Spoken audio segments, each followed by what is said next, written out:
This is a reading of the public domain book, The Gay Adventure, a Romance by Richard Byrd. Chapter 1. The impoverished hero, and surpassing damsel. Mr. Lionel Mortimer was a young gentleman of few intentions and no private means. Good-humoured, by no means ill-looking, and with engaging manners, he was the type of man of whom one would have prophesied great things. His natural gaiety and address were more than enough to carry him over the early stages of acquaintanceship, but subsequent meetings were doomed to end in disillusion.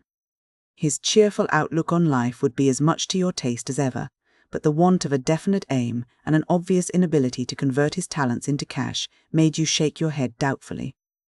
A charming fellow, of course, but unpractical, the kind of man who is popular with all but matchmaking mothers. He lived in 2 rooms in an obscure street off the Strand, and at the time when we make his acquaintance, he has just finished a meal that stamps the lower middle classes and the impecunious, to wit, high tea. For the benefit of gastronomers, it may be stated that it included herrings, a loaf of bread, some butter of repellent aspect, and strawberry jam. Lionel has lighted his pipe and seated himself at the window to enjoy as much of a June evening as can be enjoyable in a London back street. He has not emitted 3 puffs of smoke before a tap at the door heralds the entrance of his landlady. Mrs. Barker, a woman of commanding presence and dressed in rusty black, came into the room. She did not utter a word, not even the conventional remark that it was a fine night or that the evenings would soon begin to draw in now.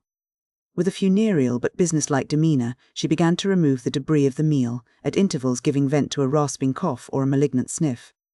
Of her presence Lionel seemed oblivious, for he continued sitting with his back to the door, gazing with apparent interest into the street. This, perhaps, was curious, for the street was but a lane with little traffic and no features worthy of note. Nor was the building opposite calculated to inspire the most sedulous observer, being merely the blank wall of a warehouse. Not a single window relieved the monotony, usually so painful to the artist or the adventurer. And yet Lionel puffed at his pipe, gazing silently in front of him as if at a masterpiece by Whistler. When the landlady had transferred the tea, things to a tray, shaken the crumbs from the table, cloth into the empty grate and folded it, she nerved herself for a direct attack. Placing her arms akimbo, an attitude usually denoting truculent defiance or a pleasurable sense of injustice, she pronounced her lodger's name. Lionel started, as if made aware of her presence for the first time. He took his pipe from his mouth and turned with a pleasant smile. "Good evening, Mrs. Barker," he said with careful politeness. "A fine night, is it not?" she assented with an ill grace.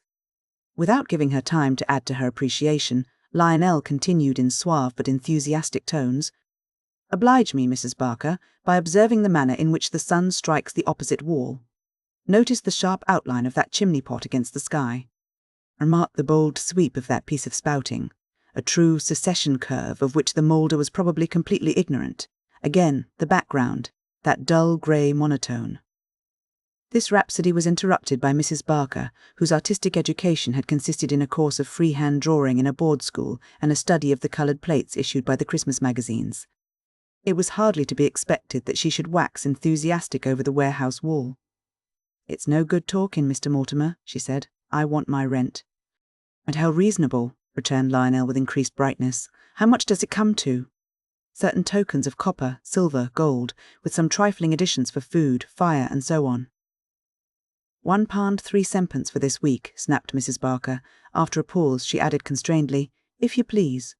"Why, you're even more reasonable than I expected," cried Lionel. "If I please. How could a man refuse anything after so polite a prelude? If I please, my rent, if I please, is £1 3 7, and I must admit that the sum is paltry. If I please to exist, and up to the present I have been delighted to fall in with the schemes of Providence, I can do so for some 24 shillings a week. It includes," he added hopefully, "the washing?" She nodded grimly and stretched out her hand. Lionel, with an easy smile, waved her to the door. "Tomorrow, Mrs. Barker, if you please. At the moment I regret to say that my funds do not amount to the necessary sum.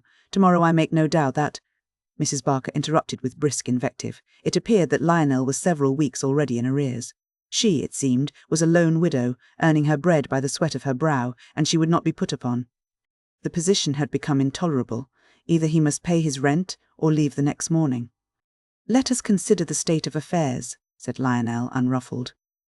"You, it appears, need your money, or rather my money, and I cannot gainsay the moral claim.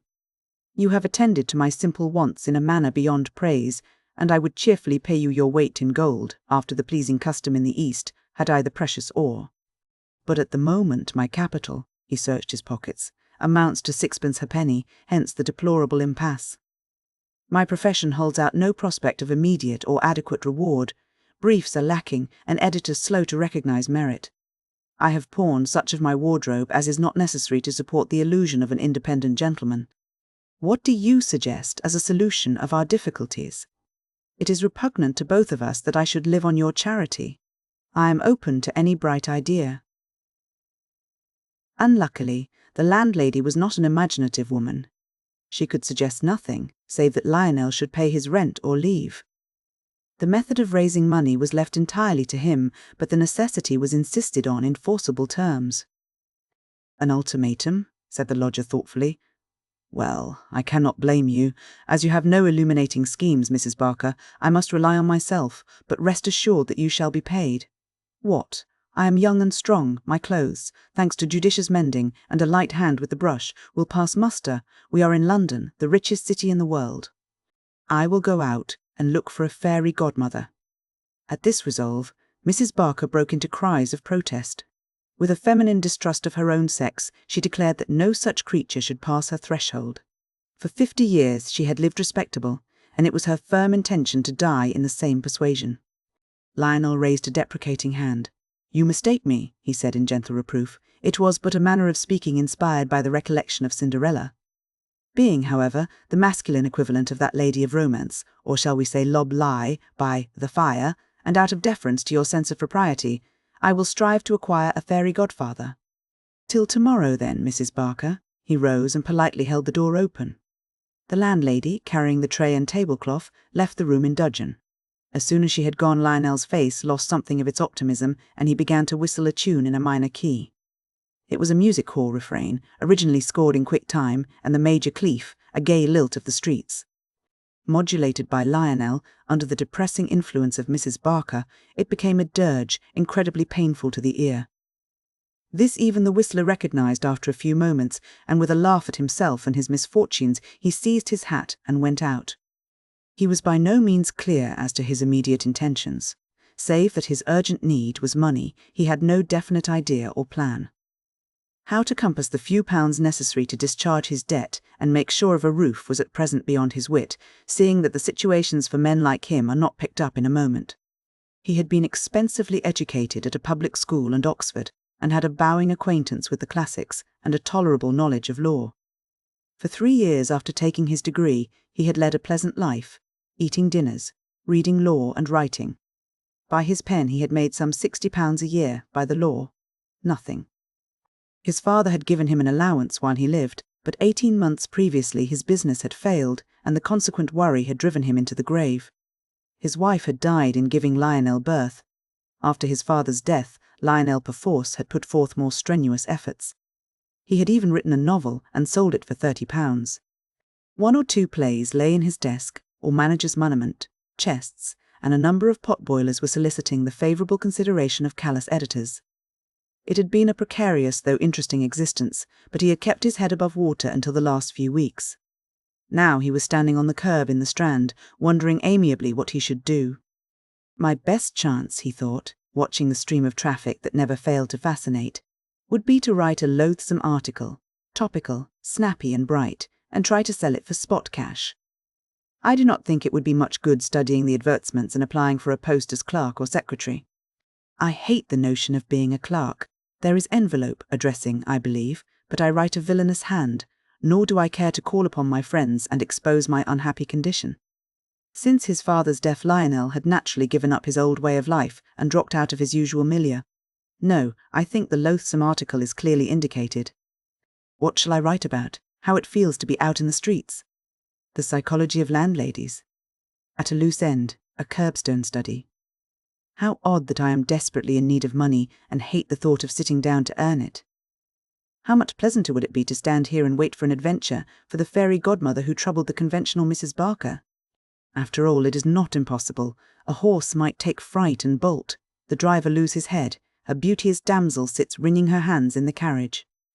I seize the opportunity, spring forward and check the maddened steed, escort the fainting lady home in a cab, and then, boundless possibilities. He smiled, lighted a cigarette, and pursued his idle fancy. She must be, of course, the sole heiress of a millionaire. In his gratitude, he would wish to reward me. But seeing that I am no vulgar fee-snatcher, he would ask me to stay and dine. Over the walnuts and the port, how long is it since I drank good port? He would learn my story, and with unusual delicacy say, "Well, some day I hope I shall be able to help you to a job."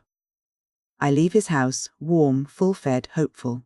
The next morning he sends his car round, and I am whirled to his palatial city office. I enter. The great man is up to his knees in documents dictating to a staff of typewriters and gramophones. He spares me 3 minutes. "Good morning, Mr. Mortimer. I find I need a secretary, salary 1,000 a year."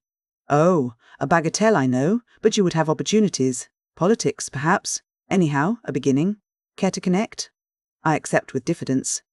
"Good. Take your coat off. Next room you'll find, I am a made man." Then the daughter, I had forgotten her, dear thing, already touched by my heroism, might look favourably upon me, and who knows? At this point his musings were broken by confused shoutings and whistles. Looking up, Lionel saw with amused surprise that for once fate was playing into his hands, his dreams were coming true. An open brougham, drawn by a terrified horse, was approaching at an appalling speed.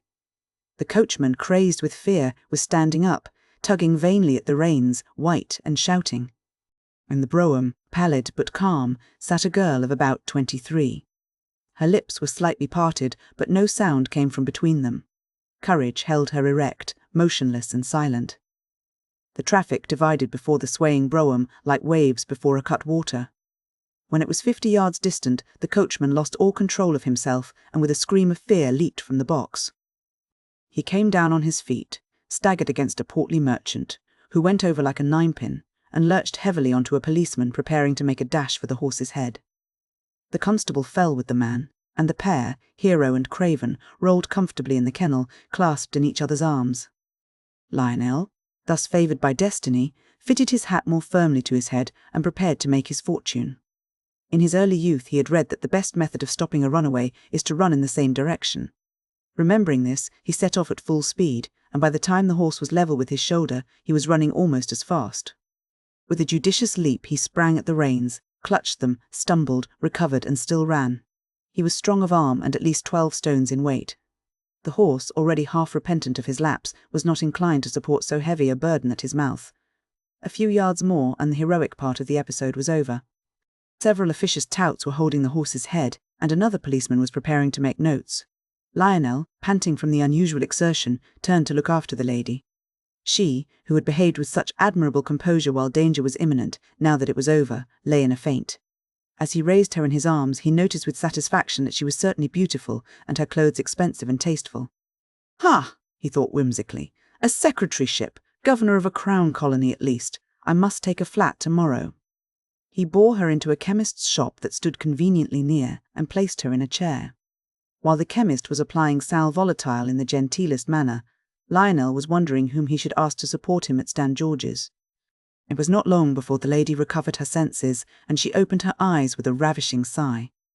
She was naturally bewildered, and Lionel, partly because he wished to reassure her, partly because she was very pretty, knelt and took her hand. "There is no need for alarm," he said persuasively, with the purring note that some women find sympathetic. "You fainted, that is all." She gave the ghost of a shudder. "I fainted, yes. The horse ran away, but there was no accident. The coachman, is he hurt?" This thought for another in the midst of her own recovery flushed Lionel's being like a draught of wine. Hitherto she had been merely a pretty aristocrat and, apparently, a delightful girl. Now she was more, a divine human whom he longed to kiss, caress, and call, "You darling." "No," he said. He fell softly, upon a constable, I believe. She was nearly herself again, and gave a little laugh. "Let us hope he was a fat one," she said, and then, after a pause, "Who stopped the horse?" "Oh, I was lucky enough to do that," he replied with an assumed jauntiness, wishing he could feel it was an everyday business. "It was not hard." Others appeared to think differently, she replied with a grave admiration that pleased him. Then, madam, they cannot have seen you, he smiled. Really, the affair was being conducted on correct lines. She mused for a moment, chin in hand. I think, she said presently, you must be rather an unusual man. Lionel tried to look as if he disagreed. Yes, I think so. And I suppose I owe you my life. I wonder what reward. It must have been the devil that prompted Lionel to say, £1, 3 7 pence, but by an effort he choked back the horrible words and stammered that he was already repaid. No, she demurred, smiling, searching him with her eyes. That is hardly fair. I wonder if you would like. She glanced round. The chemist's back was turned. He was groping for some drug upon the shelves. Lionel was still upon one knee, his face upturned, his eyes drawn as by a magnet. She leaned toward him, her face came closer and closer yet, in her eyes a world of gratitude and fun. Her hair almost brushed his cheek, and he shivered. I wonder if... At that moment the chemist turned, and she finished the sentence persuasively. If you could get me a cab. I dare not trust my horse again today. Lionel rose stiffly. Do you prefer, he asked, fixing the unhappy and bewildered chemist with a glare of anger, a hansom or a taxi? A taxi, please. Lionel withdrew. He ordered the coachman, dusty and degraded, to drive home. The policeman, who had salved the discomfiture of his overthrow by hectoring the crowd and cuffing the nearest urchins, obligingly blew his whistle. A minute later, a taxi came up. Chapter 2. Behind Th scenes. It was one of the great moments in Lionel's life when he handed her into the prosaic vehicle. From the chemist's shop to the cab was only a few feet, but for that paltry space the young man felt as a king must feel when he makes a royal progress abroad. There was no cheering from the crowd that had gathered, hoping for blood or at least bandages, but the whispers, "That's him. That's him. Torfs, he's all right," and so on, thrilled him with a sense of self-importance to which he had long been a stranger. He found it a little difficult to refrain from raising his hat and bowing his thanks to the kindly creatures. As for the lady, she walked on air and seemed unconscious of an audience. The cab was reached all too soon. Lionel waved aside a cloud of would be helpers, and with a sigh of misery opened the door. The lady got in, but just as he was on the point of shutting himself off from every hope, she leaned forward. There is room for two, she breathed. It was a fine thing for him that his hand was upon the door, for the invitation shook him as the wind the rushes.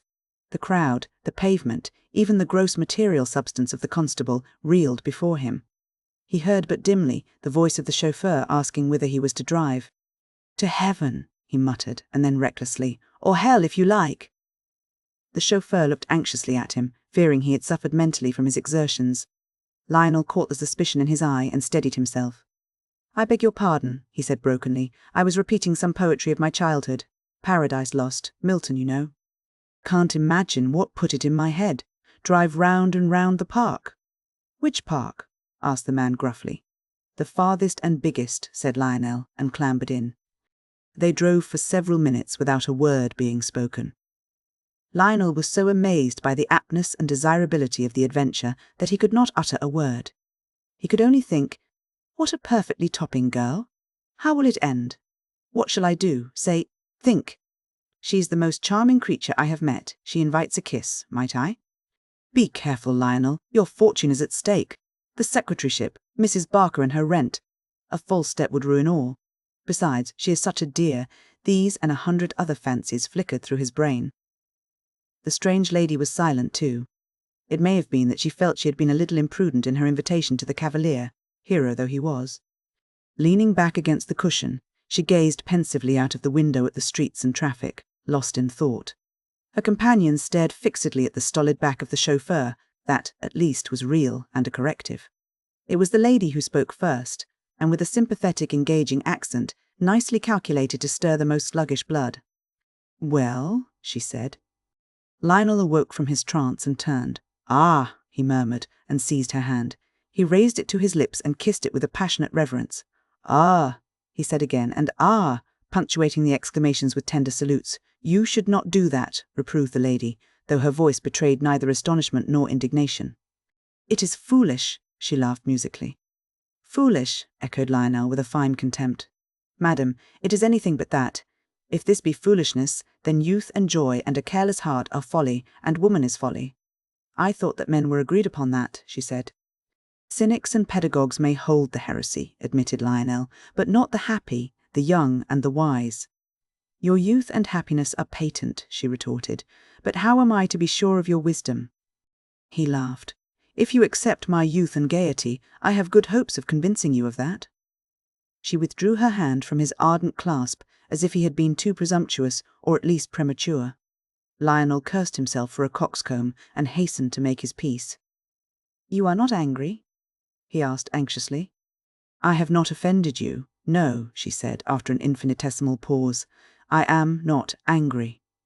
There was a query in her tone that restored his self-confidence, a quality of which he had usually good store. With a resolute movement he took her in his arms. Possibly she was too amazed to protest. Certainly at first she made not the least resistance to the onset. It was not until his lips touched hers that she gave a little cry as of shame. No, no, she pleaded. You must not, my husband. Lionel was a man of the world, but as chance would have it, he was a man of honour too. He dropped the lady like a hot coal at the appalling word, and sat back rigid in his own corner of the cab. His companion, mastered by emotion, covered her face with her hands. Presently she peeped between her fingers and repeated his words, almost his accent. You are not angry. I am never angry with a woman, he replied, but the lie was obvious. She laid a soft hand upon his arm. You have not told me your name yet, she murmured. I must always cherish in my memory a brave man who is not too brave to be a gentleman. He moved uneasily, reflecting that noblesse sometimes finds it difficult to oblige. I am called Lionel Mortimer. I am called Beatrice Blair. Lionel, she went on with a reflective sweetness, and he started as if stung.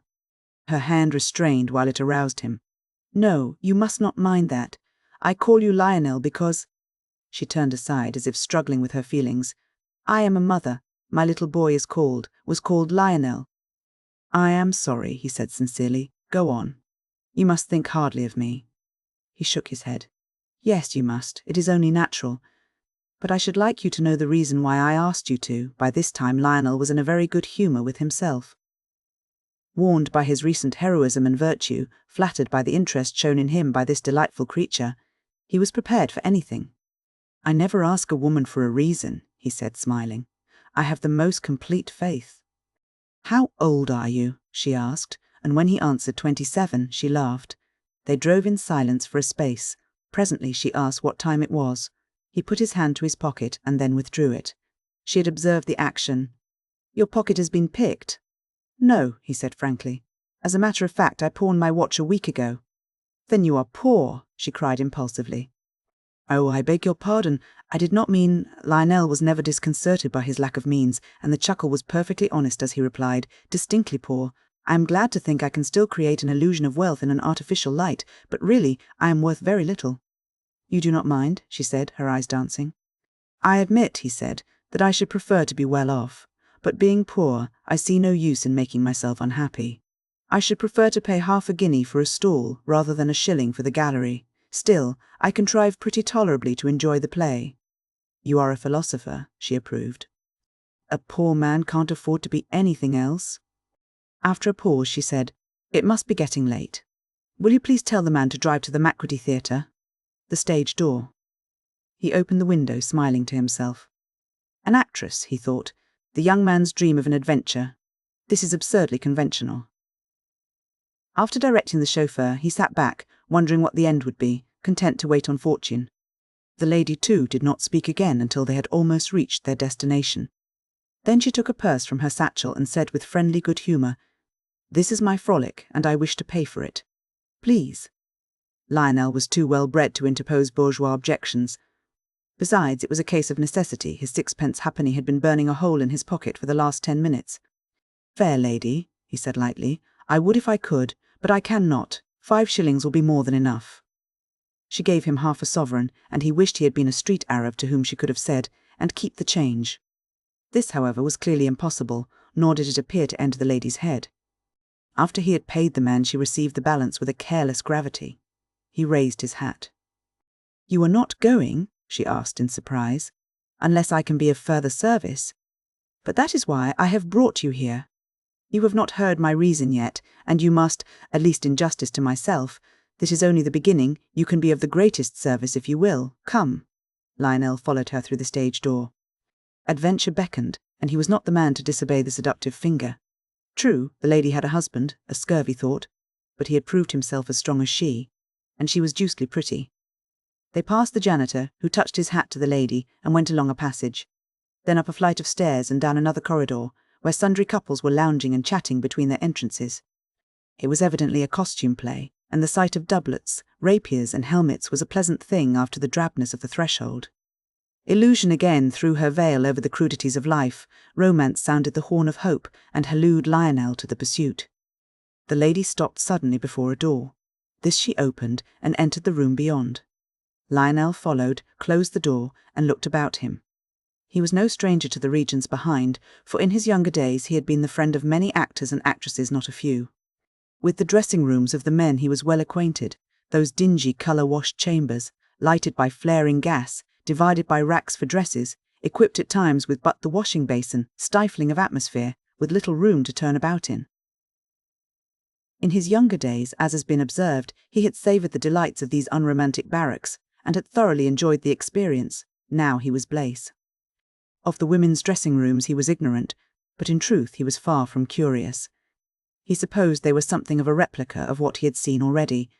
4 or 5 creatures herded in a bare loose box, in the intervals of painting and dressing, engaged with talk of frills or scandal.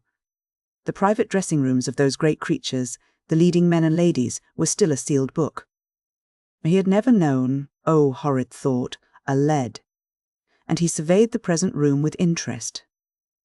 There was little to reward him, for it was a very ordinary room, quietly furnished with 2 or 3 easy chairs, a dressing table covered with making-up apparatus, a number of photographs scattered about in various coigns of vantage, a wallpaper of a warm terracotta tint, a soft carpet to correspond. A brass curtain. Rod divided the room in 2, but the curtain was not drawn. "Will you sit down?" said the hostess. "I must leave you for a moment. Try that chair in the corner, it is the best, and do smoke. The cigarettes are close to you on that little table." With a swift movement she pulled the curtain along its rod and disappeared behind it. There followed a slight clicking, as if she was switching on more light, then a soft rustling and the sound of her voice humming an air from Carmen. Lionel obediently lighted a cigarette and patiently awaited events. In less than 10 minutes she drew the curtain and stood before him again. But now she was a different creature. Her Bond Street costume had disappeared, the 20th century had gone. The piquant head was covered only with the dark masses of hair that gleamed seductively. She was clad in a sort of peignoir, a loose flowing robe of oriental texture, crimson of hue, with dull gold braiding and tassels. Her face was rouged and powdered, but in the brilliant electric glare it seemed neither out of keeping nor meretricious. As she stood, holding the drawn curtain with one hand, she looked as if she had stepped straight out of the pages of the Arabian Nights. "Do you like it?" she asked carelessly, sure of the effect. Poor Lionel, on most occasions ready of tongue, who took a pride in never showing surprise, could only murmur, "Admirable." With this, however, she seemed content, and sat down in a convenient chair. "Luckily, it is a straight make-up," she said, taking a cigarette and lighting it. "As a rule, I use grease paint, but tonight I was in a hurry and made up dry. I want to talk. I am not on for a while, and my dress can be slipped on in 5 minutes. I mean to tell you as briefly as I can my history." "It is your due." Lionel made a noble gesture of dissent. "I am sure," he said chivalrously, "it is all it should have been." She interrupted with some acerbity. "That is not my reason. I have nothing either to excuse or condone. But as I have already put you to considerable trouble, and mean, if you are willing to help me, to put you to still more, it is but fair that you should know all." Lionel bowed as gracefully as he could. "I will make it as short as I can," she continued. "There is much that is strange and improbable in it, but I beg you to keep silent and forbear to question me until the end. I was born in a little village on the southeast coast. I was a twin, the other child being a sister, the replica of myself. My mother died when I was only 2 years old. When I was 17, I was kidnapped by a tribe of Romanian gypsies who wished to be revenged on my father. He had prosecuted some of them for poaching on his land. I was smuggled to the coast, and then across to the continent. I do not mean to waste time in lingering over details immaterial to my purpose. I have writing a book, one could fill a volume with the strange incidents of my abduction and wanderings. But as time is short, I will come to the point at once. We journeyed by slow stages across the continent, and of course I was jealously guarded the whole time. My English dress was burned, my skin stained a brownish hue. Whenever observation threatened, I was immured in a small black hole, made at the end of one of the caravans by a false partition. The police failed to trace me, for the gypsies had been cunning enough to stay some weeks in England after my capture to throw my relatives off the scent, keeping a strict watch upon me. So with this inadequate resume, you must realize that we have passed through Germany, Austria, Romania, Bulgaria, and Rumelia. We crossed the Turkish frontier, and I still had no plan of escape. Oh yes, I had tried, once. The threats they used on my detection were more than enough to prevent me trying a second time. At last we reached Constantinople, where we stayed a night in a huge caravanserai. I was too well watched to be able to write a letter.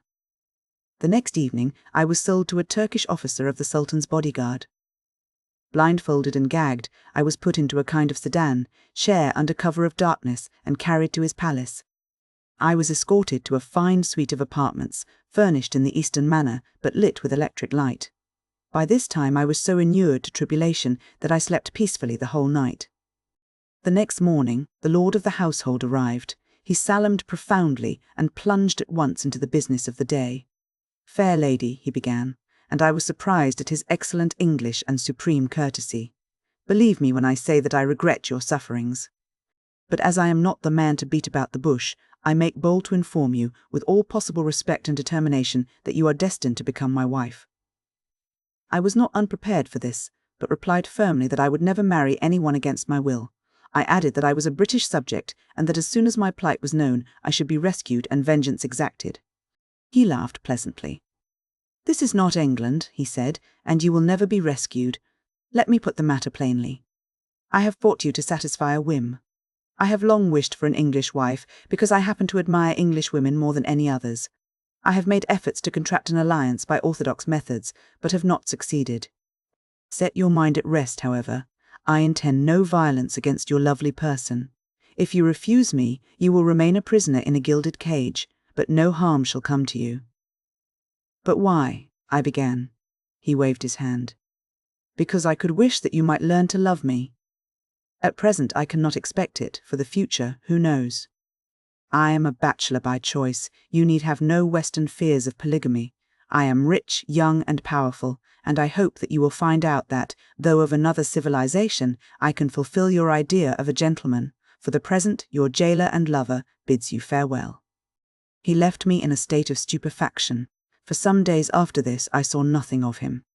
I was treated with the utmost respect, as if I were mistress of the household, but I was a prisoner. I was allowed to walk in a spacious high-walled garden, but devoted slaves were close at hand to prevent my communicating with the outer world. After a week had elapsed, Lukos, for that was my master's name, began to pay regular visits to my chamber. He exerted himself to the utmost to interest and charm, but as yet he never mentioned love. He would talk of 1,000 things, books, philosophy, the drama, even of fashion. And being most versatile and accomplished, I found him excellent company. I did not feel much resentment, for I had begun to learn the world and understand his point of view. But I was inflexibly opposed to a marriage by force. I was resolved to die a captive, if necessary, rather than yield. This went on for 2 years. You start? It is true, no breath of my imprisonment reached the embassy, much less my home. For a captive, my life was easy, and during the long months my hopes had died, though my determination was as English and stubborn as ever. Lukos was equally persistent in maintaining his original attitude, gentle, persuasive, polite, though now he often urged his suit. I admit that in other circumstances I might have yielded, but pride kept me strong. But I must hurry on. As she said these words, there was a knock, and a dresser entered.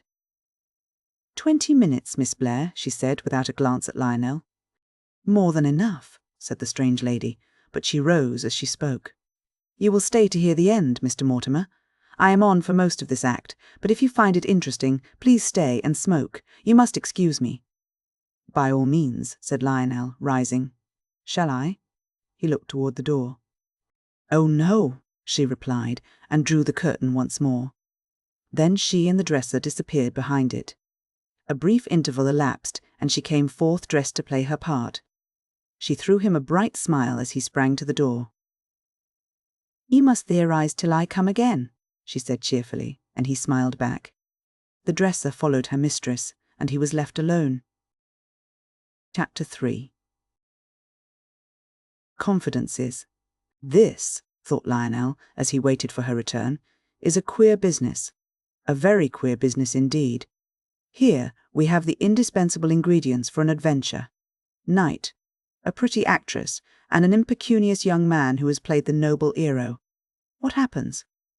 The lady sweeps the hero off in a chariot, takes him to her dressing room, behaves with surprising propriety, quite like an ordinary mortal in fact, and proceeds to tell him a tale worthy of a writer of feuilletons. What does it mean? What is the idea, the general scheme? The tale must be lies, pure, unvarnished buncombe, in the language of the vulgar. It is too much to swallow a kidnapping, a tour through. Let me see.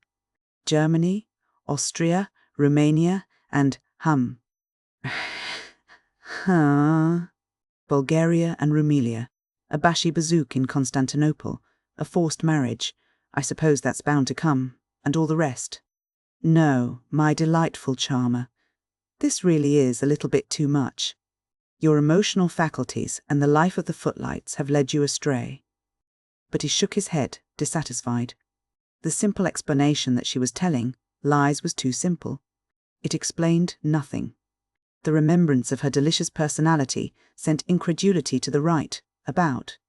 Her gracious presence, dignified, commanding, womanly, her brilliant eyes, shining with purity, sympathy, and truth, her force of character that revealed itself in every tone and gesture, her pretty hands, these and 100 other witnesses battled in her favour.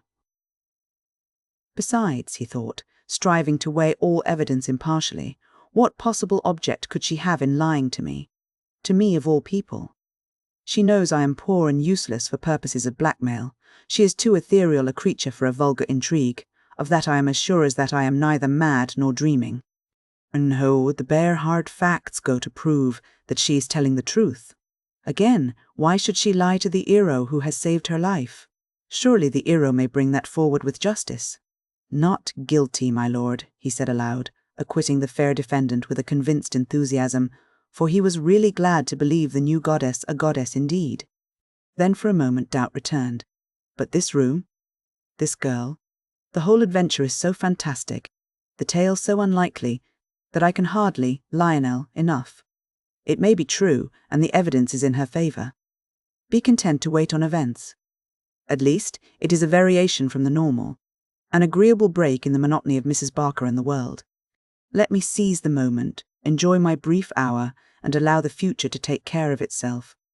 At worst, I can be no loser at the game, no, unless I fall in love with her. But that must not happen, it must not happen. Still, I could wish she had no husband. The wish being vain, if not immoral, he laughed wryly at himself and picked up a book that he found lying on the mantelpiece. It was a little volume of light verse, and it whiled away the time until his hostess reappeared. This was about half an hour after her exit. She entered, radiant with triumph. "Has it seemed long?" she asked, pulling back the curtain and drawing out a chair. "An eternity," he answered smoothly enough, rising and closing the door. "And now the rest of your wonderful story, if you are not too tired." "Not at all," she said, "but it sounds odd to hear you call it wonderful." To me, who lived it, it seemed inevitable and ordinary. Even now it hardly seems wonderful. But this is waste of time. I must try to hurry the crisis. Let me see, where did I stop? Ah, I remember now. Well, I lived 2 years a prisoner, and time dulled my pain. Escape was hopeless, and I tried to be as cheerful as I could. No news reached me of the outer world. I did not even know whether my father and sister were alive. That was hard, but I too learned hardness from experience. One morning, Lucas came to my room as usual, but not in his usual spirits. I rallied him on his dullness. Oh, we were good friends, in spite of the anomalous position that is really the least surprising feature of the story. But he did not respond. When at last he walked toward the window and had stood, gloomily at gaze, for several minutes, I felt alarmed. He had never been in such a mood before. "Lukos," I said gently, "what is the matter?" In a moment he was at my feet, pouring forth a torrent of words. "Heart of my heart," he cried in tones that would have racked a devil, "can you ask? You know that I love you, for my eyes and soul have spoken. I bought you as merchandise with little care. I have learned to love you as a woman should be loved, with all the strength of my being, the force of my spirit, the frenzy of a madman that rejoices in his madness. For you I would do anything. I would tear the Sultan from his throne. I would seize every mosque in the empire to found a new religion, the worship of yourself. I am your master, and yet the meanest of your slaves. You can stir me with a quiver of your eyelashes. Yet you will not set me free," I said, pitying, but justly reproachful. "No," he groaned. "I love you so much that I will not climb the heights of renunciation. I love you enough to respect your defenselessness, but I cannot let you go to be, perhaps, another's. O lady of my soul, can you not be merciful? Can you not unbend from your divinity and love me? Star of the West, can you not illumine an eastern desert? For I love you, I love you." "Mountebank," said Lionel with a fine contempt. He disliked Lukos. "He had a poetic nature," pouted the lady. "Besides, we Occidentals, colder in spirit, less imaginative, must make allowances for exotic passion." I confess that his words moved me, but I took his hand and said, "It is impossible, my friend." "Ah!" said Lionel, taking fresh courage and a cigarette. "My words," she continued, "seemed to carry conviction. I felt a hot tear fall on my hand, and there was silence. The next moment he stood up and salaamed gravely. "Lady of my dreams," he said, "you have conquered. I will let you go, at a price." "What is the price?" I asked fearfully. He looked like a martyr. "My life," he replied. "I can give you up, but I cannot live without you. You are free, but I must die." "Damned actor," burst out Lionel in the depths of despair, for he foresaw the end. "I beg your pardon, but—" "He really meant it," said the lady with some petulance. "Please control yourself while I finish. Of course I could not think of allowing him to kill himself, so I reasoned with him. It was useless, for he was resolved. I even offered, at last, to resign my freedom and remain with him on the old terms. Again he refused. 'No,' he said, 'it cannot be, dispenser of delight. I have suffered too much. You must marry me or bid good, bye to Turkey.'" "So you married him?" said Lionel gloomily. He had forgotten all his earlier doubts. "Yes. I could not bear to think of his suicide, for I liked him very well. Besides, I had grown less sentimental during my 2 years of life, and believed I should find more happiness in such a union than in many that are supposed to be made for love. But I must admit that romance found, and still finds, a corner in my heart. The primitive idea of marriage by capture is even now immensely popular. You see, the figure of Lukos, passionate, brave, reckless, fiery, ready to kill himself. "Oh, say he was a demigod," interrupted Lionel with bitterness, "and let us pass on."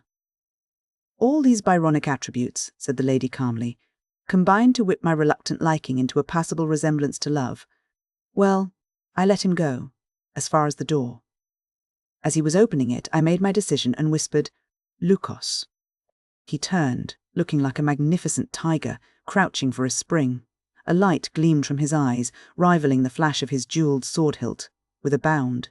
Quite so, said Lionel uncomfortably. The idea of being audience to such a love scene was most repugnant. I see.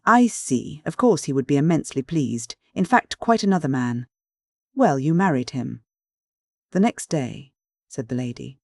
"The Patriarch of Jerusalem, who happened to be visiting the city at the time, made us one. And then I settled down to what I imagined would be a peaceful and happy life. And it was happy. Of course, I now had as much freedom as I wished, and in a short while moved in the best European society in Constantinople. No hint of my story got abroad. It was understood that I had met Lukos in London. I wrote to my sister, telling the whole story and enjoining secrecy. She replied affectionately, giving me at the same time the news of my father's death 3 months earlier. She suggested a visit, but various trifling incidents, such as influenza and a craze for Christian Science, continually postponed it until it was too late. Lukos and I also promised ourselves a trip to England, but that too never came about. My little Lionel. The listener bounded in his chair. Then, recollecting himself, he apologized. My little Lionel was born a year after our marriage. He lived 3 weeks.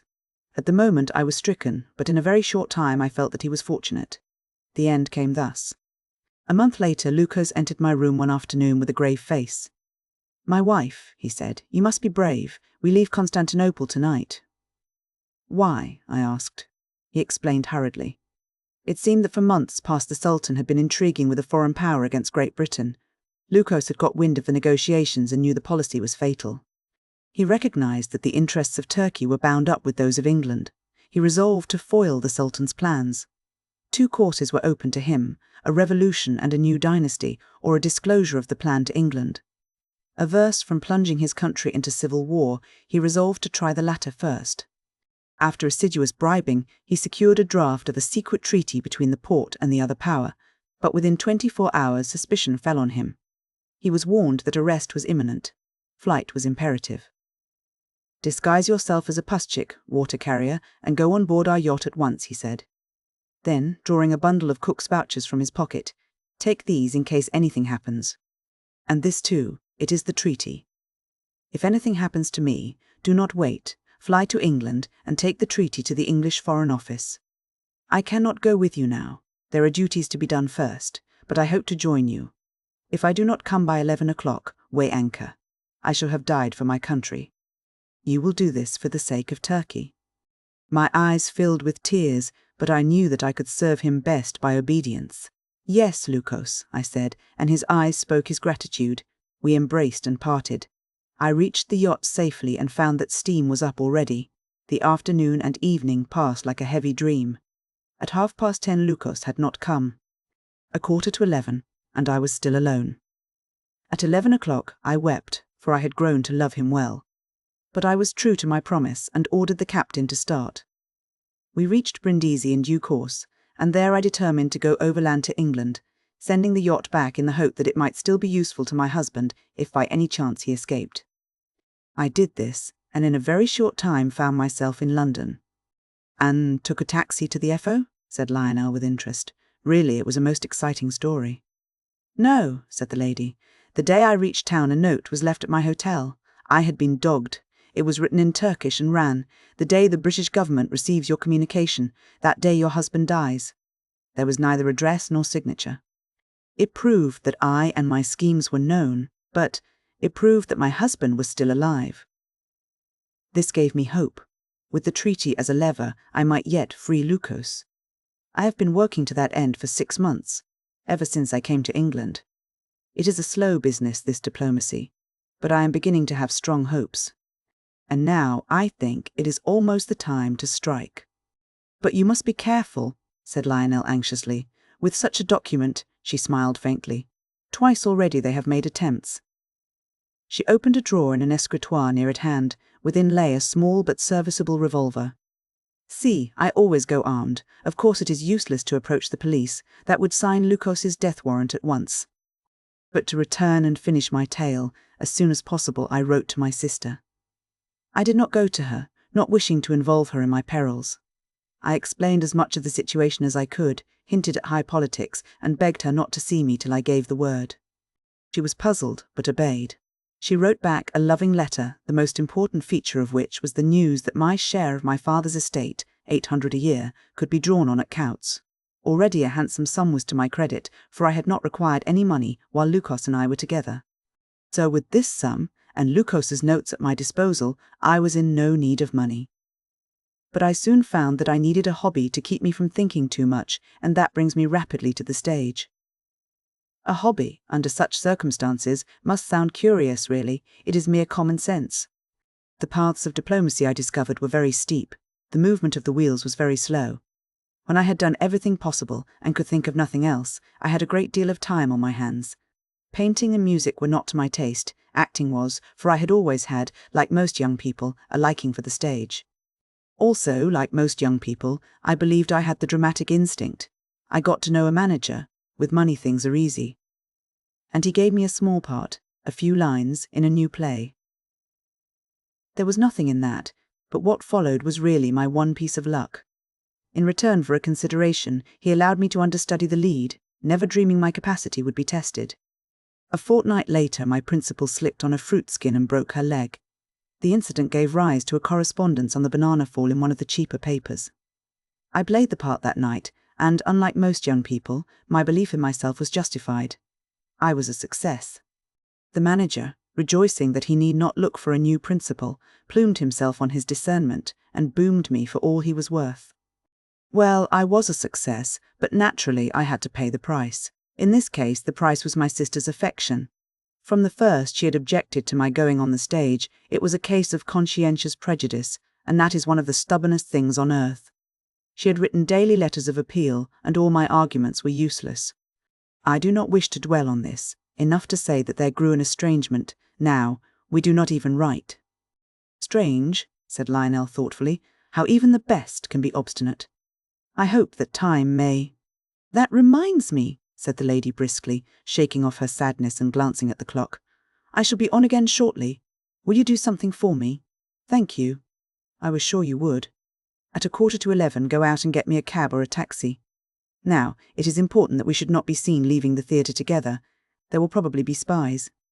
Oh yes, I know it sounds absurd, but in this you must be guided by me. Get the cab and drive back by devious ways to the stage door. There wait for me. I shall be ready by 11:15 at the latest. That is all. No, I forgot the reward. Reward, he echoed, puzzled. You forget you saved my life, she replied, smiling. Close your eyes. Promise you will not open them till I give you leave. You promise? Yes, he laughed, still not understanding. He closed his eyes and waited. With a mischievous smile, she bent forward and kissed him lightly on the cheek. Lionel started. In a moment, doubt was forgotten the husband. All he knew was that a heavenly creature had deigned to kiss him. Your promise, she cried warningly, and by an effort of pride he kept his eyes closed. But he stood up, his arms held out. There was dead silence for a moment, and then, Am I still bound? You are free, she said merrily. He opened his eyes to find the reality more alluring than the dream. He seized her hands. She could not help shrinking a little, though her eyes shone defiance. Why did you do that? He breathed, aflame. She smiled mournfully. Forgive me, she pleaded in tones that disarmed him.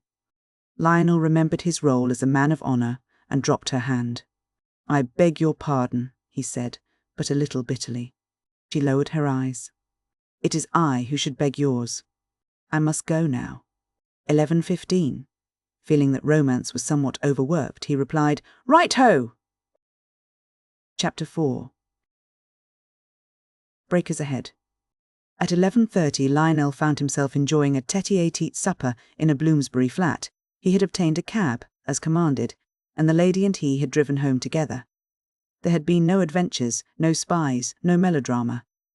In unromantic silence had they gone, for after the thrills of the afternoon and evening, neither had been in the mood to talk. On reaching her flat, which was on the first floor, the lady had let herself in with a latchkey, and they had gone straight into the prettiest little sitting-room imaginable. Here a cold supper, simple but excellent, was laid. A bottle of hock and a siphon of lemonade were the only liquors visible. They supped together, talking briskly of various themes, but Lukos and the treaty were not mentioned till they had finished. When they had established themselves in armchairs and lighted a couple of cigarettes, the lady said, And now let me tell you what I want you to do, but first of all, will you please ring for coffee? Lionel obeyed, awaiting with some curiosity the expected newcomer. Would it be a smart maid, a mysterious manservant, or a crone with a history in every wrinkle? His doubts were speedily resolved. The door opened without noise, and there entered the most charming parlour-maid the heart of man could wish. She was, of course, in a maid's livery, the black and white that is so simple, serviceable, and that can be so picturesque. Her figure was the trimmest imaginable. Her eyes were a dusky brown, her hair was of jet. The last was arranged in a coiffure that a thoughtless man would have judged unstudied, but a schoolgirl of 15 would have known its value at a glance. The features of this disturbing damsel were not faultless. The nose, for example, did not perfectly succeed, but her eyebrows looked as if they had been drawn by a painter. The mouth promised a treasury of kisses, and the complexion bespoke an air less rude than London's, for it shamed the most delicate of roses. Lionel was obliged to remind himself that the mistress had first claim on his affections. Clear the things, please, Missy, said the lady, not marking the stupor of her guest, and then bring in coffee. Missy, thought Lionel. Then she is a German or Austrian, and I called myself a tutophobe. The supper was speedily cleared and the coffee brought. The lady sipped reflectively for a few moments, and then plunged into the business. "What I want you to do," she said abruptly, "is to help me break into a house." Lionel was almost proof against surprises. You must remember that he had had some years of monotonous wear and tear at the hands of the world, and at times longed for an adventure as some men long for drink.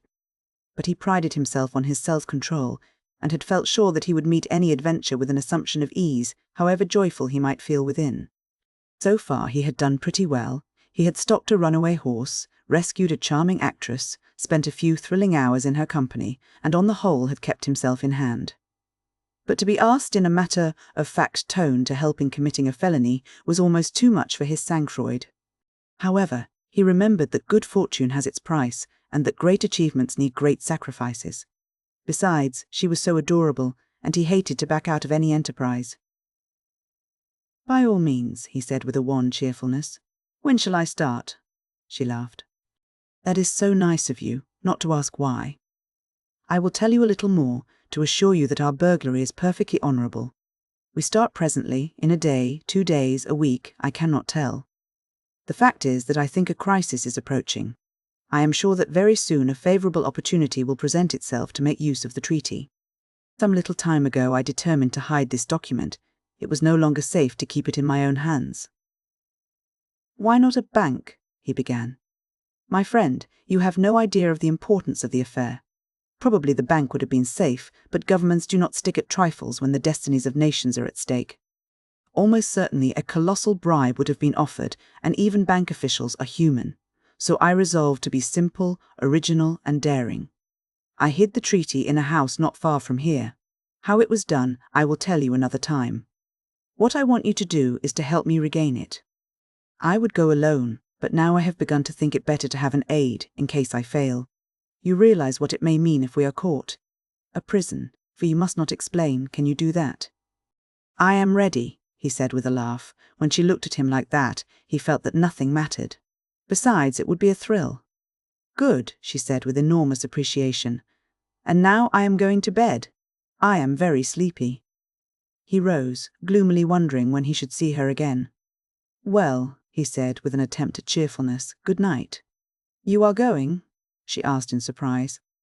"But why? I want you to stop here." Lionel's heart bounded, and then he looked at her. He was tempted to stay, for she was unlike any other girl he had ever met.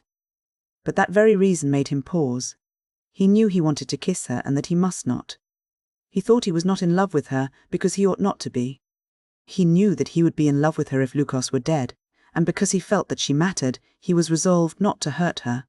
"I am sorry," he said, dropping his light tone. "I should like to, but—" "No, why not?" she asked, looking steadily at him. He looked as steadily at her. "Convention," he said frankly. "If I stop here and people get to know, you will be slandered. That is why." She was silent for a moment, and then said softly, "You are better than I thought. You must certainly stop. As for people, well, I know the world and its miry ways. I know and I do not care." "Your friends?" he suggested, rejoicing in her. "I have only acquaintances, and they do not matter. Will that satisfy you?" He fought against the temptation with a jest, for he felt that the pretty creature could not really know. "You forget the disappointment of Mrs. Barker." She repeated the name wonderingly, and he explained. "My landlady. If I do not return, she will imagine I have run away to cheat her." It was a poor jest, but only a jest, and he was benumbed at its effect. The lady frowned terribly upon him. Anger swept her lovely features like a thundercloud. "How could you?" she cried in heavenly wrath. "How paltry, how pitiable! I knew you for a cheerful gentleman, but to find you a trivial scoffer." "Why, what have I done?" he stammered, amazed. "It was a mere joke, a laughing phrase. A word, done," she echoed. "We were both upon the heights, and with your phrase, your joke, your word, you drag us down to the abyss of banality again. Her petulance annoyed him. "Really, madam," he said bitingly, "I am sorry to have spoiled it, to have let down the scene, as they say on the stage. But as I seem to have offended you, I shall take my leave." "If you do," she cried, "I shall never speak to you again. I swear it." He stood irresolute. After all, she looked such a darling when she was angry. "Well," he said, temporizing, "if I stay for a while, will you promise to be sensible?" "Never," she flashed, stamping her foot, and darted from the room. Amusement and anger struggled for the victory in Lionel's heart. Confound her for her folly, he thought, and then, bless her for her inconsequence. He sat down and lighted a cigarette, expecting her return at any minute, determined to stick to his resolve and sleep at home. When 20 minutes had passed, he reflected, "She is standing on her dignity." "How foolish!" 10 minutes later he murmured, with a pained accent. "She is human after all." By the time his fourth cigarette was half consumed, he had fairly lost his temper. "This is not good enough," he said. "I will let myself out and call tomorrow. If she refuses to see me, at least I shall have kept my self-respect. No woman shall treat me like a dog." Grumbling, he opened the door and went quietly out into the hall. He listened for a moment, waiting to give her the chance to reappear and part as friends. There was no sound. If it had not been for the light still burning in the hall, he would have sworn that the household had gone to sleep. With a sigh, he put on his hat and opened the inner door. He anticipated no trouble with the outer barrier, but in this he was wrong. It was padlocked, and flight was impossible. His sense of humour conquered resentment, and he smiled. "I give in," he thought. "Well, I have tried to be a good boy." He hung up his hat again and returned to the sitting room. Then he rang the bell. As he had expected, it was answered by the maid. "Monsieur wishes to retire?" she asked with a polite sympathy for a handsome man. "I should prefer to be let to go home," he said pleasantly, "but I suppose I'm to be kept a prisoner." The maid looked puzzled. "Madame has locked the door and gone to sleep this half hour. I dare not wake her for the keys. Besides, she expects you to remain." "Then will you show me my room, please?" he said, accepting defeat. Whether Mizzy was as innocent as she seemed he could not decide, but now he was determined to let things take their course. She held the door open for him, and as he passed he caught an amused twinkle in her eyes. He yearned to give her a good shaking and say, "Explain," and presently kiss her heartily, for she was exceedingly attractive. This impulse he controlled, and the next moment found himself in his bedroom. "Breakfast is at 9:30, said Mizzy, as she drew a curtain. "At what time does Monsieur wish to be called?" "Oh, about 9 o'clock, thank you. Good night." "Good night, Monsieur," said the maid demurely as she tripped to the door, and then a lamentable accident occurred. It was due to the eccentricities of modern fashion. For several years Lionel had carried his handkerchief secreted in his cuff. As Mizzy stepped daintily past, the handkerchief, which had been working loose, fell to the ground. He and she stooped together for its recovery, and their heads approached nearer than was discreet. Her fingers reached the handkerchief first, and she restored it as they were rising. This was pardonable, but she ought not to have looked him in the face. Her eyes telegraphed, "I like you," and his, something more. Without judicious reflection, Lionel clasped her. "You are a perfect darling," he whispered, "and I simply must kiss you. It is what you were made for." "Oh, monsieur," gasped Mizzy, "it is a scandal." "Yes," agreed Lionel, "I suppose it is, but it would be a graver scandal not to kiss such a bouquet of charms. There, my attractive morsel. Another, a butterfly salutation on your charming eyes, and—" "Good night," Mizzy, with a stifled laugh, kissed him lightly in return, freed herself and escaped. Lionel, his sleepiness a thing of the past, sat down on the bed. "Dash it," he thought, wagging his head, "I oughtn't to have done that. But it was exceedingly pleasant, yet I ought not to have yielded to temptation, for I was under the vague impression that I was in love with the maid's mistress. If so, I was disloyal, a creature of no account. Let us see whether there is not something to be said for the defence. Suppose I do love her, the mistress I mean, I must not kiss her, because she is married. Doubtless it would be a fine thing to be loyal to the husband, the lady, and the ideal, in short, neither kiss her nor anyone else. In a word, become a sort of grass bachelor, a hard matter, for I am not cast in the ascetic mould, and Mizzy's lips are devilish tempting. Suppose now the husband died, and I regret that I cannot regard this contingency with disgust, and there were at least a sporting chance of my stepping into his shoes. Oh, of course not at once, but later. Why, then I could face permanent loyalty and temporary asceticism with a light heart. But to go through the world refusing all sweets, because my favourite sweet has been appropriated, surely that were foolish. Again, am I in love with her? Can one fall in love so suddenly outside the realm of fiction? Is there not a great truth in the popular ballad that treats of a tiny seed of love? Surely love is a seed, planted by chance or design, for example, by a match-making mama. The seed needs opportunity for gradual growth, the sun of frequent intercourse, the rain of timely separation, the fertilizer of presents of flowers and bonbons, before it can grow to a splendid harvest. This harvest of mine cannot be love, it must be passion. If so, it must be crushed. She is too perfect to sully even in thought. His brow grew gloomy, and he paced the room with feverish steps. No, he said presently, I feel pretty sure it is not passion pure and simple, or impure and complex if you like. Critics may sneer, but I cannot help thinking it may soon be love, if it is not that already. Wherefore, I had better fly to do her errands as soon as possible. But I cannot accept the ascetic ideal. Yet, hypothetical missies may cross my path, and if they do I feel sure I shall kiss them, but the moment I see a possible chance of winning her, why, then I shall be very good. Mies, not very lofty, but I want to be honest, and feel pretty sure that is what I shall do. No doubt I shall not be happy, but— With a dissatisfied growl he began to undress, and soon he was in bed. To quiet his uneasy conscience before he fell asleep, he muttered, "And of course I shall do anything she tells me." The unheroic but truthful pleasure-seeker then gave an unromantic snore. Chapter 5. THEPLOT thickens. A knock on his door roused Lionel at 8:30, and he sprang up clear-eyed and joyous to meet the sun. The events of the previous day sped pleasantly through his brain, and now that the morning was upon him and the London sparrows twittering optimism, he could not dwell seriously on the indignation of his hostess. "Oh, it is bound to be all right," he said to himself, stropping a razor that he found on the dressing-table and whistling a merry tune. The cold tub strung him to a higher mood, and as he plied the towel he broke into song. "Horchensey Doc," said Mizzy approvingly to the cat, as she prepared breakfast and heard the melodious strain. "Ist dein braver Kerl, der sich nicht ersowent. Ist ein lustiger Geist, wirklich. Die anderen hab ich zum Besten." No doubt she was right. Lionel breakfasted alone. Mizzy said that her mistress begged to be excused for an hour, after that she would be ready.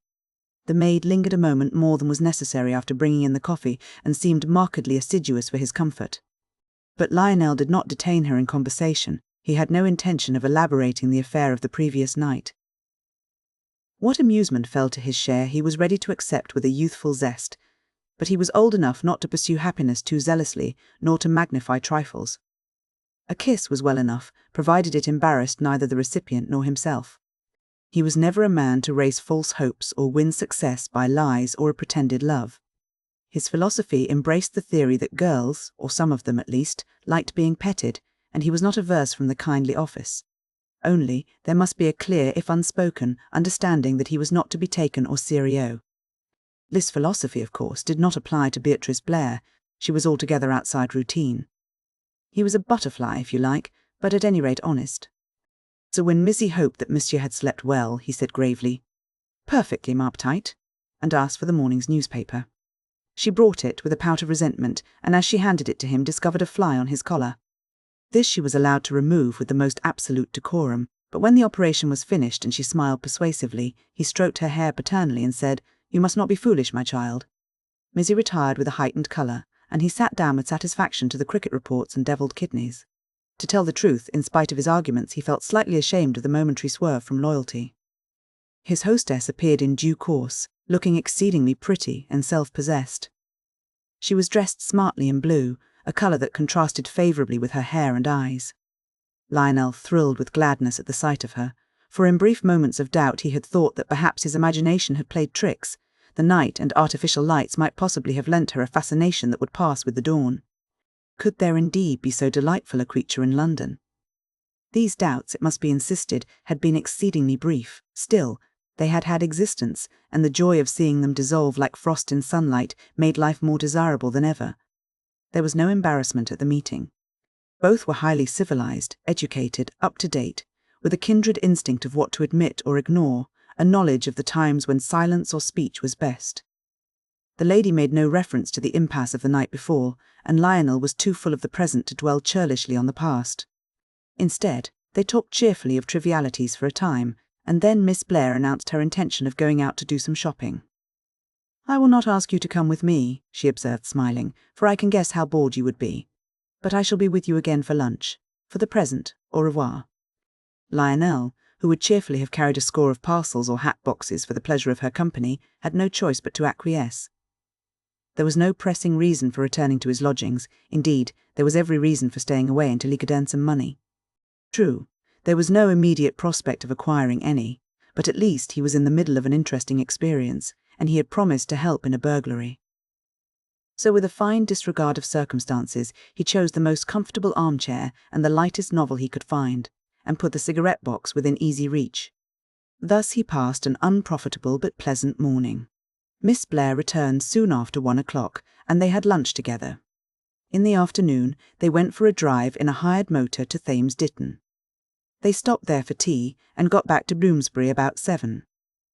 Lionel was put down at the flat, and Miss Blair went on to the theatre, from which she returned late at night. A supper followed, and then they smoked and chatted for half an hour before going to bed. Lionel had expected to hear more of the conspiracy and projected felony, but nothing was said. Wherefore he kept silence, awaited events, and went to sleep, wondering whether a farce or tragedy was being played. This uneventful life went on for several days, during which he had plenty of time to study his hostess. He learned nothing more than he knew already. A brilliant and charming personality, grave or humorous as occasion demanded, apparently sincere in her conviction of a great conspiracy, devoted to her absent husband, resolute to strike when opportunity offered. Such was Beatrice Blair. When he was in her company he could not doubt her. Alone, he could not help wondering what this Arabian Night might mean. The utter fantasy of it all bewildered him, but even if false, he could not conceive her motive.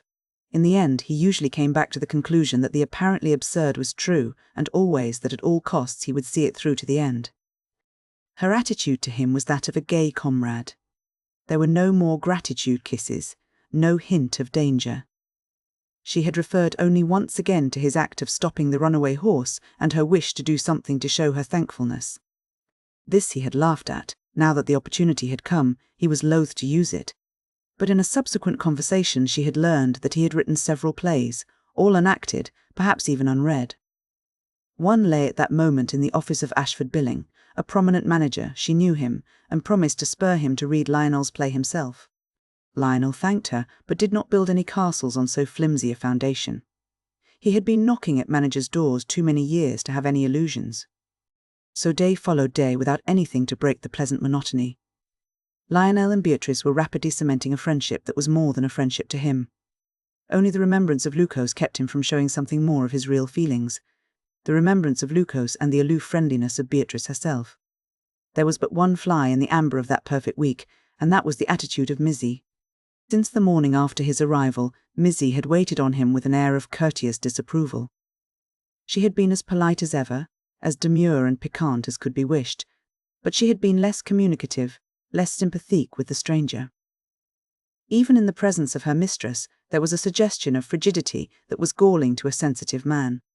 Lionel grudgingly admitted that perhaps he had been a little to blame, but, illogically enough, he resented the atmosphere of respectful condemnation. More than once he had tried to dissipate the unhappy misunderstanding, to restore things to a more friendly, but not too friendly, footing. In this he had not been successful. To his cheerful and carefully composed commonplaces, Mizzy made the briefest of answers, and on one occasion there had been a distinct toss of the head and an unmistakable sniff. "Women are so unreasonable," he said to himself complainingly, after a sustained effort that fell flat, then with a pang of compunction. "Some women, I mean. I do wish Mizzy would be sensible. It is very trying." Matters came to a head after he had been Miss Blair's guest for nearly a week. It was a Saturday, and his hostess went to the theatre directly after lunch to get ready for the matinee. Lionel, provided with one of her cards, was to follow her and see the play, for as yet he had not watched her on the stage. The experience proved delightful, for the play was good and her acting excellent. After it was over, he went back to the flat alone, for she meant to rest in her dressing room until the evening performance. Mizzy opened the door to Lionel, and when he asked her to bring tea, she said, "Immediately, monsieur," in the most correct of tones.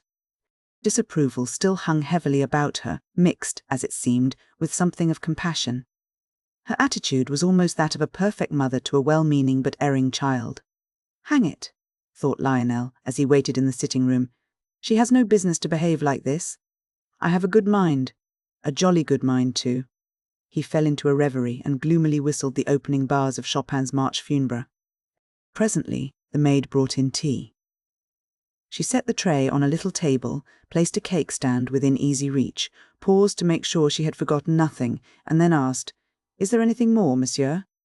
Lionel, who had come to a resolution while waiting, roused himself. "Yes," he said decisively, "there is. Will you be kind enough, Mizzy, to tell me why you surround me with the wet blanket of your wrath? It is very depressing to a sunny nature." Mizzy looked at him with a frank pity in her eyes. "It is because I am sorry," she replied. "That is no explanation," said Lionel briskly, glad to perceive a thaw, however slight. "Why are you sorry?" "Because you are a fool," observed Mizzy with a gentle pensiveness. Lionel started. He had not expected this. To be called a fool by a friend of one's own age, and sex is an everyday matter that causes no uneasiness. To be called a fool by a withered greybeard need not leave a sting, for there is the comfortable reflection that the greybeard may be repeating a mere formula, and that he, too, enjoyed being a fool in his day. To be called a fool by a youthful enemy is only to be expected, and the epithet betrays a palpable lack of judgment in the user, an epithet that returns like a boomerang upon himself. But to be called a fool by a pretty woman is a distinct ordeal. Lionel was shaken. He contrived to compass a laugh.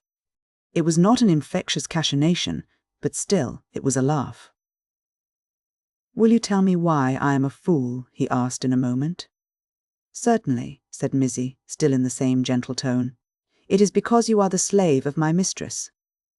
"Excuse me," said Lionel politely, "but I have no wish to discuss her." "You may go." At this the maid lost some of her admirable self-control. "Bah!" she cried. "You are the same as the rest. Show a man a pretty face and a pair of dazzling eyes, and he is blinded. You think her perfect." "I know she is," he interrupted, though why I should trouble to say so to a servant. The thrust was cruel, but he felt she had deserved it. "A servant," she repeated, sparkling with anger. "A servant? Yes, it is true, but an honest true woman that knows not how to tell lies like her mistress." "That is enough," said Lionel, taking her with a gentle firmness by the arm. "My tea, I fear, must be getting cold." As soon as he touched her, the virago subsided. She made not the least resistance as he led her to the door. But as he was opening it, she looked up with appealing eyes. "Ah, monsieur," she whispered piteously, but he was in no mood to be melted. He shut the door upon her and did not see the rainbow of smiles that played over her face the moment she was in safety. "She is jealous," mused Lionel, pouring out a cup of tea. "I did not think she would have been so silly." He wagged his head sadly over the frailty of human nature, and then an unpleasant thought struck him, the accusation of her mistress. Lies had been the charge, an ugly word, and on the face of things somewhat plausible. Again he reviewed the arguments for the defence, the lack of all apparent motive for deceit, his uselessness from a blackmailer's standpoint, and the rest, and the strength of them gave him fresh courage. The strongest argument of all, the remembrance of Beatrice herself, almost clenched the matter. Almost, for he was cautious and had some knowledge of the world.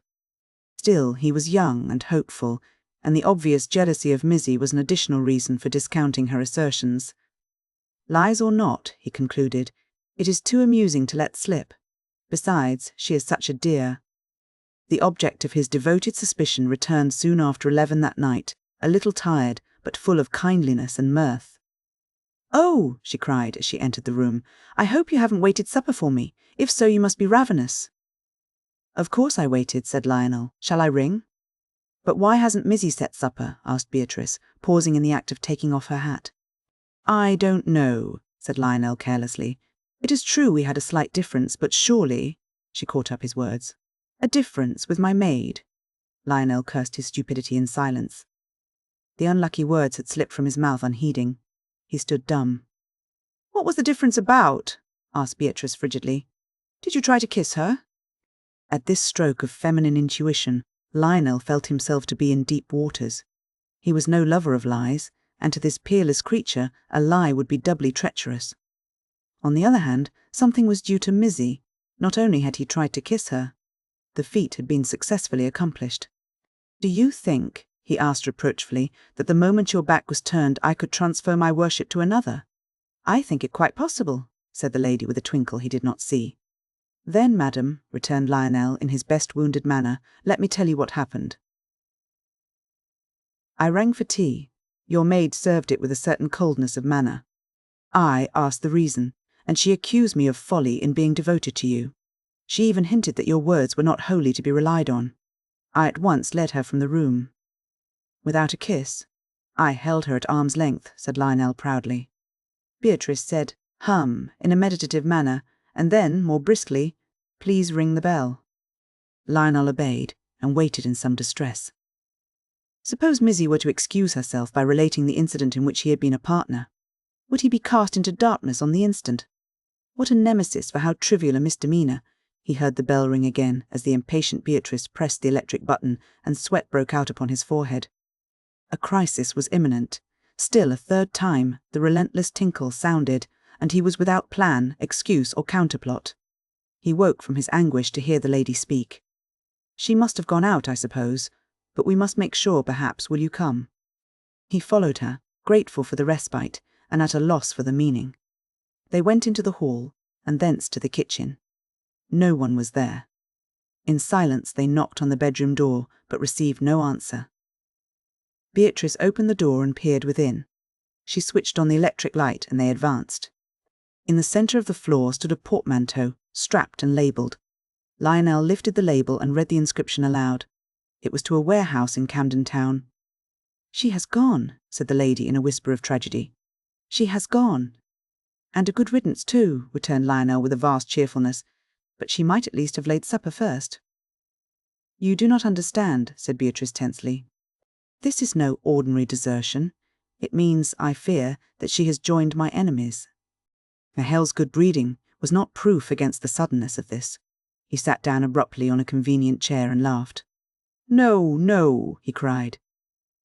"That will not do, madam. That is, forgive me, too crude, unworthy of your talents. Reflect. Your servant runs off in a petulant fit, and lo! You exclaim that she has been suborned by the Ottoman Empire. That is sheer melodrama." Beatrice gave a smile that was grave and reproachful. "You forget," she said gently, "that I am an actress." The sweetness of the reproof, the ironical self-criticism, convinced him of her sincerity more than any rhetoric could have done. "I beg your pardon," he said humbly, taking her hand. "Tell me more." "She has deserted me," said Beatrice quietly. "With her I made my one great mistake, natural but irreparable. I thought her true, and one day, when I was in need of a woman's sympathy and help, I told her all, even to the hiding place of the treaty. It is too late for regrets or fears. Now we must act." Chapter 6. The History O.F. Henry Brown. Mr. Henry Brown was a man of 40, an age that is supposed to be the prime of life, though most of us would prefer to be 10 years younger. At 41 has shed most illusions, but at least there is the consolation of having arrived at a workable philosophy. For some of us this philosophy may mean simple acquiescence, for others an attitude of pleased contemplation, like a yokel smoking his pipe, leaning on the gate of a summer evening. Those of us who are married and without the philosophy of our own are fortunate in having one, if not several, provided by a wife. And her philosophy, grounded on practical common sense rather than a study of the metaphysicians, is of much more value to the world than abstract thought. She is, in short, better adapted for keeping us up to the mark. Henry Brown was unlucky enough to be a bachelor. This was through no fault of his own, for as a young man he had dreamed his dreams of a snug little home, a cheerful wife, and chubby children, who were always to remain at an age not exceeding 9. His dreams, with their usual perversity, had not been realized, though on more than one occasion he had made efforts to find his ideal. There had been, for instance, the daughter of a chimney sweep, a virtuous and charming creature. There had been a policeman's niece, whose boast it was that she could slit the bracelets, her own expression, on a refractory subject as quickly as a professional thief-taker. There had been the relict of a fish and chip salesman, and quite a number of others, equally alluring and disappointing. In his early youth he had dallied with them all, but he had never got beyond the dallying stage. The reason had been always the same. It was not that he had failed to find the ideal, not at all. The quarry of the moment had always seemed the most peerless of her sex, with a mental reservation giving the policeman's niece the pride of place. It was simply because he could not afford to marry. Girls would walk out with him with pleasure. They would give him every encouragement until the fatal truth became known. It was not that his immediate supply of cash was pitiable, it was because he had no prospects. He had no trade, being merely the driver of a cab. Now it is possible for a cab driver to marry and bring up a family, but it was a perverse fate that all the girls to whom he paid attention looked somewhat higher in life. And Henry Brown was unable to satisfy their aspirations. He was deep in the groove of cab driving by the time he was 23, and could conceive no other calling at which he might succeed. Of course, he might have tried to win a wife with less social ambition, but he made only one effort in this direction. At 25, he fluttered after a lady who seemed a promising helpmeet. She was a milliner's assistant and swore to wait till Henry Brown had saved enough to start a home. She waited 6 weeks and then, in a fit of romance or madness, married a scavenger. This, in a commercial sense, had been the making of Henry Brown. Soured by his experiences, he had resolved to hold aloof from woman and devote himself to thrift. Some men might have taken to drink, but a strain of Scottish or Jewish blood, coupled with a human desire to show the world he could do something, compelled Mr. Brown to save. For something like 13 years he lived carefully and put money by. Then came a chance legacy of £500. With this and his savings, he determined to hazard all, cease to be a slave, and start in business as a cab proprietor on his own account. He had the luck to start just as taxicabs came in, so he had no old stock left on his hands. He bought 2 taxis at first and learned the business thoroughly, driving one himself for 3 months to save money and get experience. Gradually he extended his operations, and by the end of 4 years he had 20 taxicabs under his command. He still lived carefully, though in comfort, and when he arrived at his 40th year, he rubbed his hands. "Well," he said to himself one day, "I've done it. I might begin to think about choosing a wife now." It was significant that he said choose. In his youth he would have said seek or possibly sue for. Mr. Brown went about the business with a methodical earnestness, buying in the first instance a new lounge suit and an appropriate tie. He also discarded pipes as being vulgar and took to 3-penny cigars instead. Thus habited, if the expression may be allowed, he would take his walks abroad after office hours or on a Sunday afternoon, wondering where and how he should meet his future wife. Business, which naturally had tended to harden him, had left, nevertheless, a good deal of shyness untouched. His uneventful bachelor life, too, had done nothing to eradicate this, and it is a painful fact that he had spoken almost to no woman, save his housekeeper or customers, for a dozen years. This may read oddly, but it is not so odd as it looks. A man with little money, his way to make, and a sense of disappointment, is not anxious at first to extend his circle of friends. When he has made some progress, then it will be time enough, or so he thinks. But it is not always time enough, as Henry Brown found to his cost. His few friends were bachelors like himself, and when he began seriously to think of marrying, he was puzzled how to set about it. He despised the idea of using a matrimonial agency, and he felt himself too old and respectable to pick up chance acquaintances in the street. But Cupid, who disdains no servitor however aged, gave him his chance at last, and a better chance than he had any right to expect. An attractive young woman, apparently foreign but speaking good English, called one day to order a taxi. Mr. Brown, who booked the order himself, was distinctly struck by her appearance. He was not so absurd as to fall in love at first sight. An unusual proceeding, pace the penny. Aligners, for the cautious routine of years is a fetter not likely to be broken. But being, so to speak, on the alert for a possible mate, he now took more than a business interest in his customers. He noticed, therefore, that this young woman was certainly pretty, neat, and decided, and he put her down as a lady's maid in a superior house. He made no advances on this, their first meeting, but he could not help wishing that she would come again soon. "She has a way with her," mused the cab proprietor after she had gone, "and I must say I like her, and her dress was nice, though plain." Well, a plain dress doesn't run a husband into debt. He was painfully ignorant. She came again a fortnight later on a similar errand, and this time Mr. Brown dared to unbend from his official attitude and remark that it was fine weather. The young woman agreed with a charming smile, and Mr. Brown caught himself thinking quite seriously about her more than once during the day. He wondered if he might ask her the next time she came to go for a walk one day. And would it be proper, the thing? Would she be pleased to look on him as a mature Don Juan, laying snares for her pretty feet? Would it be rushing it too much, and would she build extravagant hopes thereon? For Henry Brown was careful and, remembering his early love, did not intend to commit himself until he knew a little more about her. He was most certainly not in love, but he was thinking about it. And when a man of his age and in his position thinks about it, any nice presentable girl who comes his way may safely speculate on a formal proposal, provided sufficient opportunities offer themselves or are offered. This may not be romance according to the rules of fiction, but it is life. However, for 3 weeks there were no opportunities, and the pretty damsel did not bring her sunshine into the cab office. This did not plunge Mr. Brown into the depths of despair or anything so foolish. He went about his business as usual, a little distrait it may be, hoping occasionally that he would meet her again, and in idle moments revolving schemes to achieve this end. The difficulty was that he did not know where she lived, for on both occasions the taxi had been ordered to be at a hotel, and had driven once to another hotel and once to a theatre. He had casually questioned his drivers on the subject. Hence he had nothing to go on, and had to wait on the chances of fortune.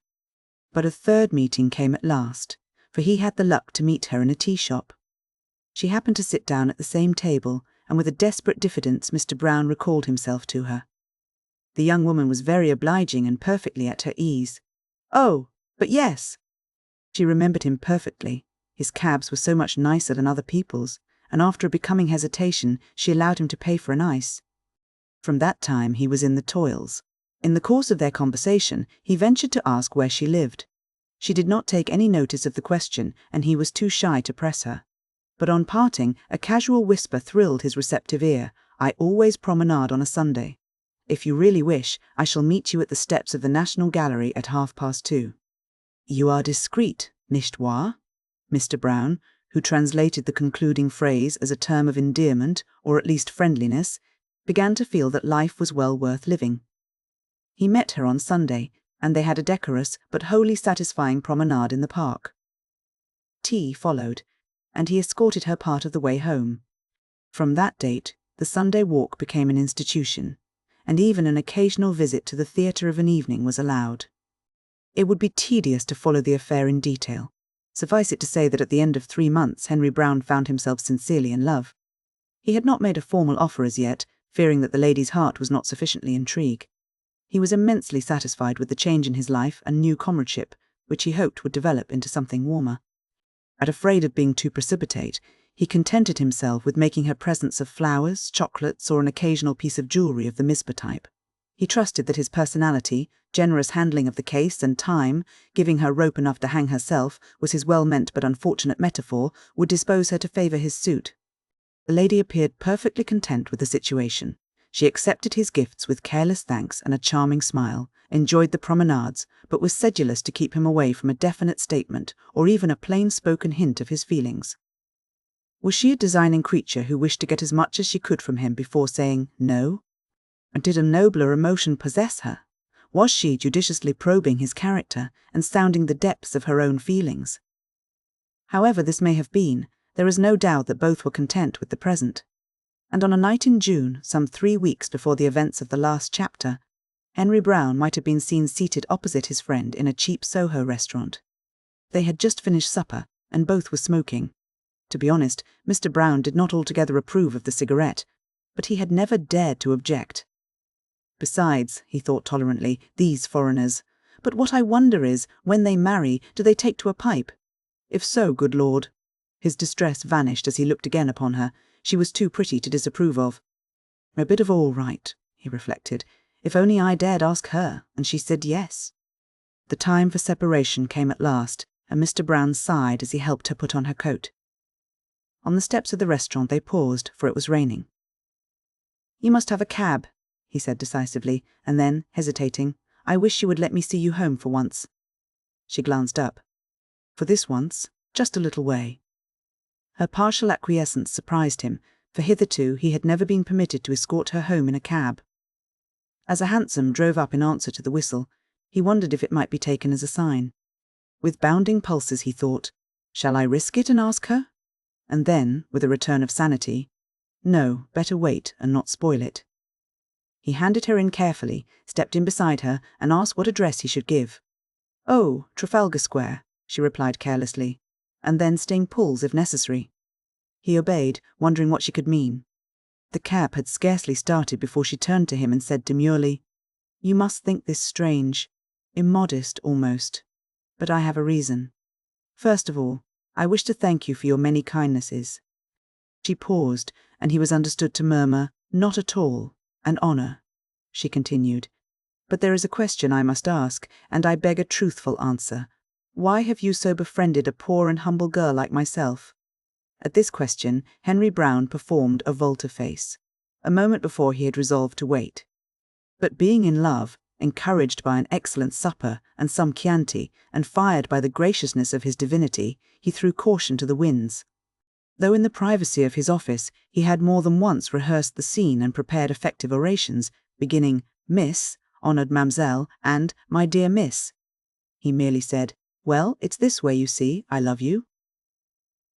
The age of this is so sudden has passed away, hence it was not unconventional for the girl to affect no surprise at the announcement. She was conventional enough to turn her head for a moment and appear to be thinking deeply. She also obeyed the rules by observing presently, But that is foolish. Mr. Brown, his devotion crystallizing into a sensible effort to win her, forgot his shyness and enlarged on the pleasing theme. I beg to differ, he said steadily, though his heart was beating fast and the roof of his mouth was curiously parched. I don't consider it foolish at all. I have loved you for a goodish time, and I want you to be my wife. I am not a boy, miss, as you know. I'm a serious man of 40, for it's no use trying to hide my age or my seriousness. I have enough to keep us both in comfort, and I really love you very much. She was looking at him with an expression that was kind and not at all embarrassed. Listen, she said, more steadily than he. I thank you very much. I guessed that you liked me, but I am not quite sure of you. Of me? He repeated in amazement. Why, I swear that I love you. What are you not sure of? My income? Excuse me for mentioning it, miss. You can look at my books if you like, my character. Any of the neighbours would speak for me. She waved her hand impatiently. It is not that, only I am not sure that you love romance. He started. Romance? I dunno, he said blankly. What are the symptoms? I know I love you right enough, but romance. Exactly. I do not know. I like you. Oh, very much indeed. Sometimes I think I love you, but then a doubt creeps in. Suppose, I say, he has not a soul. Oh, come, remonstrated the other. You ought to know better than that. Why, that's pretty near atheism. I go to church. It is not that kind of soul, she explained. I mean, a sense of adventure, of excitement. In a word, romance. To marry a man without romance would be insupportable. Life would be too dull.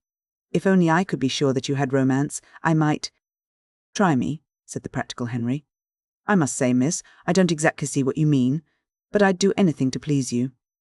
Tell me how to set about this romance idea, and I'll do my best. You mean that? She asked, her eyes sparkling. Yes, he replied stoutly. Anything in reason. Or unreason. The true romance knows no reason, Mr. Brown, against his better judgment, but compelled by her attractions, said, It's a bet. After this momentous decision, there was a silence. The lady sank back in her seat and began to meditate with a pleased smile. Henry Brown, a whirl of conflicting emotions, looked gaily out into the street. It was depressing to the view, wet, dirty, and forbidding, but to him it was the antechamber of paradise. At last he was by way of realizing his ideal, his frequent failures and persistent struggles were presently to be crowned with fulfillment. In a burst of noble emotion he resolved to give the cabman a sovereign. He turned his head once more to look at his charmer and caught sight of a little white hand lying carelessly on the seat. It suggested a happy idea, and with a respectful tenderness he lifted it and pressed it warmly. Oh, you must not, beg pardon, he said, though he was sensible enough not to drop the hand. It was this romance idea that put it into my head. I hope you don't mind. But we are not promised, on trust, eh? He said cheerfully. Well, I suppose I must wait till I can say paid for. You've been thinking of some scheme to try me, haven't you? The scheme is ready, she replied gravely. I was wondering whether you were strong enough to obey. It may mean danger. 14 stone and in fair training, he said complacently. Ridicule. I shan't be laughed at more than once. Perhaps prison. Crumbs, observed Henry Brown, stiffening. My dear, beg pardon, miss, I mean, you're not one of them anarchists. No, I have done nothing wrong, only events might put you in a false position. You might be accused and be obliged to be silent. Would you flinch from prison in a good cause? For a disgraceful moment Henry Brown wished to say, the cause be blowed, but happily his eyes met hers. Innocence, reinforced by pretty features, has an easy prey in besotted experience. She lowered her lashes in virginal confusion and appeal. I'll do it, said Henry Brown, setting his teeth. That is, if you're on the square. She clapped her hands. Oh, thank you, thank you. I promise that I am on the square. Really, I am a victim. What I want you to do is to become, for a short time, a kind of detective. A detective, an amateur, if you can leave the guidance of your business to another for a time. Her hand touched his again, possibly by accident. Yes, he said, determined. Yes, I mean yes. I shall tell you the story another time. For the present I shall say that it has to do with some papers. I may ask you to follow and watch a man. I may ask you to get back for me the documents. I do not know. It may even be necessary for you to leave London for a brief space. For the present we can do nothing, but will you hold yourself in readiness to act at a word, a sign, a telegram from me? Things were developing more rapidly than Henry Brown liked, but he was a man of his word, and she was a delightful creature. I will. Thank you, she breathed, and this time plainly pressed his hand. He seized it and returned the pressure, feeling like a knight of the Middle Ages. Or a middle-aged knight. And you are content to do this without reasons, explanations. If you'll give me one excuse, he said craftily. I don't know what they call it in your language, said Henry, and hesitated. A shred of bashfulness still hung about him, but he was growing up fast, expanding like a flower beneath the sun. May I explain? He asked courageously. But certainly. So Henry kissed her. For that excuse, he whispered with a new-found eloquence, I'd do more than you ask. She laughed and imprinted a feather upon his cheek. So you have a soul after all, she said happily. I congratulate you and myself. The last word was inaudible. Indeed, it was not meant for the new henchman of romance.